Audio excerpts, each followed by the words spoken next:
What's up, everybody? How y'all guys doing today? And today we're gonna go into a different reaction because I did heard about this whole Tyrese. I heard this dude named Tyrese Nichols got killed by five police officers, and today we're gonna be reacting to this because we're gonna react to this today. So y'all know what to do. Hit that notification bell. Don't forget to subscribe, and also don't forget to comment down below, and don't forget to subscribe to your boy. Let's get into it.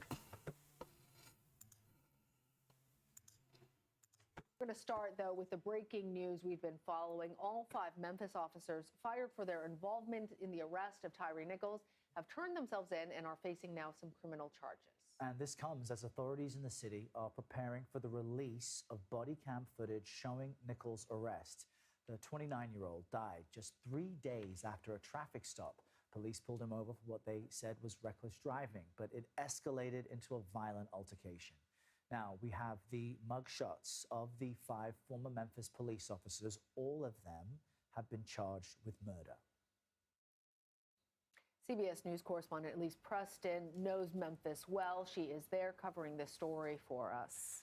Elise, we want to kind of get more from you from the new information that's fresh right now. There are reports that former Memphis police officer Emmett Martin III has been indicted in this case. What can you tell us about him and any other potential charges for the 5 involved?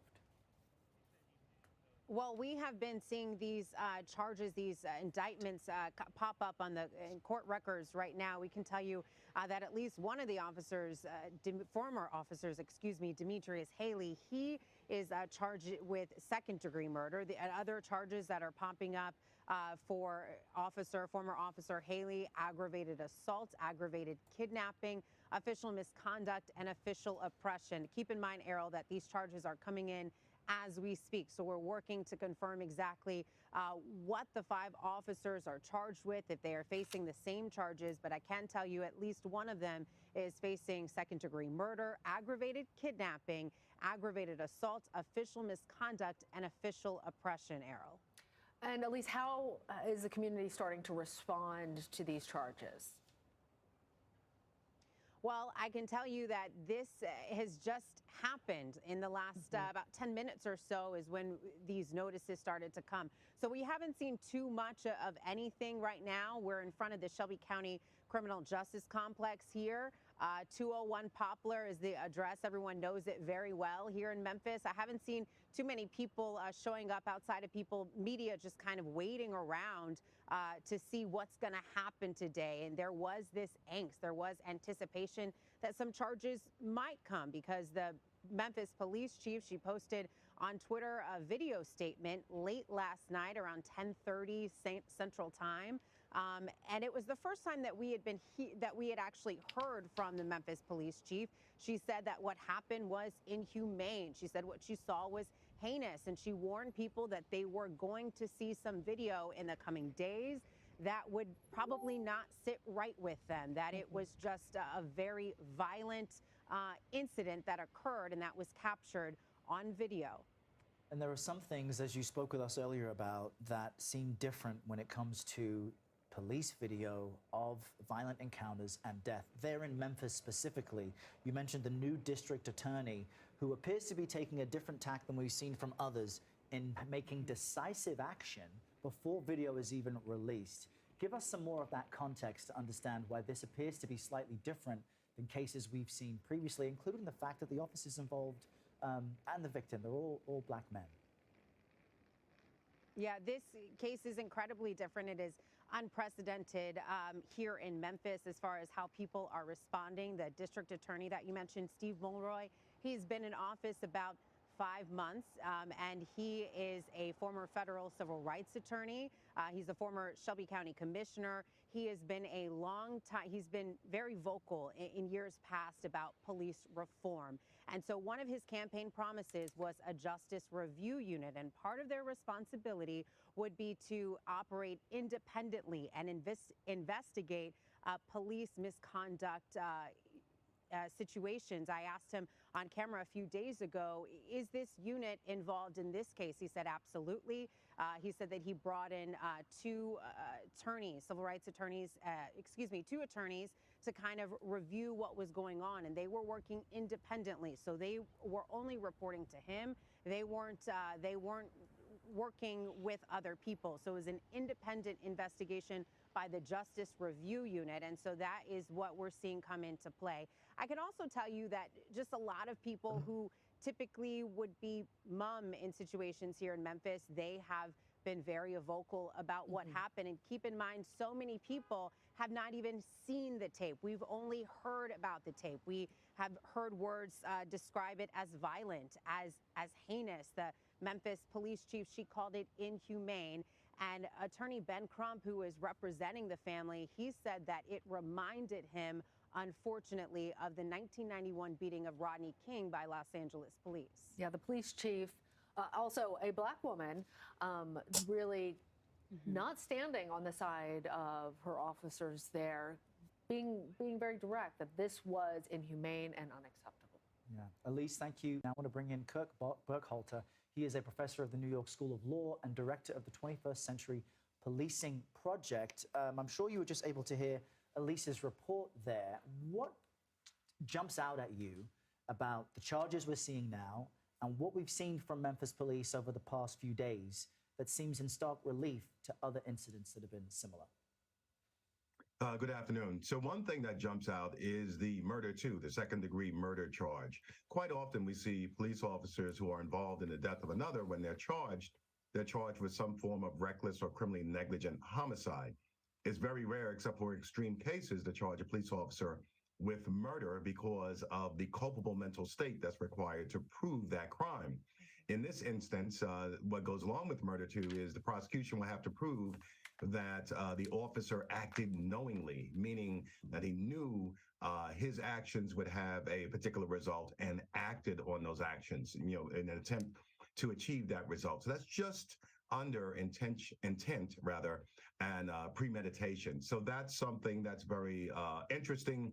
Also, the police department's response here has been somewhat measured and an attempt to stay ahead of this.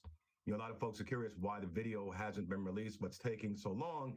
And I think the police department, prosecutors want to control the narrative, because what normally happens is when the video is released, what does the public, what do we all say? Well, my goodness, we can all see plainly that this is murder or it's some form of criminal homicide. Why hasn't an arrest been made? So here, there's an effort to stay ahead of this and prepare the public and being transparent and absolutely calling the video what it is, which I haven't seen, but calling the video heinous and so forth. So the response by the police department, by the local government there is very much an attempt to stay ahead of what is going on here and to be transparent with the public. Professor Burkhalter, Errol mentioned you run the 21st Century Policing Project. Tell us what went so wrong with this traffic stop. It seems too frequently that we hear this same storyline. It was a traffic incident that ended up with someone dead. What needs to change to try and prevent this horrific type of escalation? Well, it's a little difficult to answer that question without seeing the video and reading some of the reports. But my initial thought is one thing that strikes me is that this was a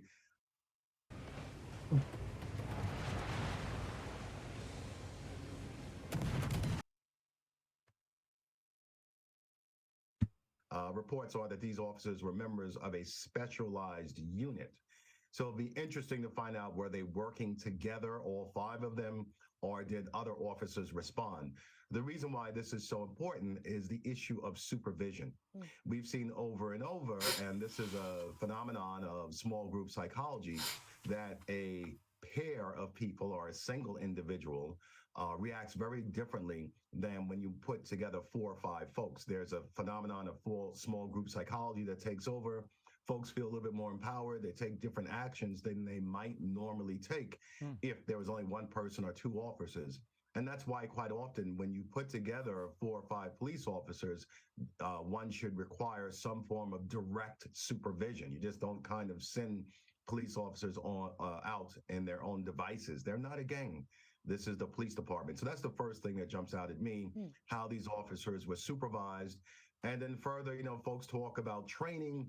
There are some things you can't train away. If you have a propensity for violence, you can't train away. But however, That does, look, I'm gonna say this to y'all. That does make sense. That does make sense. Like, I'm gonna say this right. I feel bad for this dude named Tyrese. Like, back I was saying, right? I feel bad for this dude named Tyrese. That's the good thing that these officers, they're already turned themselves in. You think because you think this is cool, killing an innocent black man and he ain't do nothing? Yeah, that's crazy. Certainly, one has to look at how officers are trained and educated as to how folks are going to respond to their actions and initially what actions to take. Quick question for you, Kirk, because you have expertise in this area. Have we seen a similar incident where white officers were disciplined so quickly before the release of questionable video? Well, that is the elephant in the room here, of course. The victim was African American and the police officers are African American. And I think in this case, you know, we've seen perhaps with the murder of George Floyd, I mean, you have to think of some extreme incidents.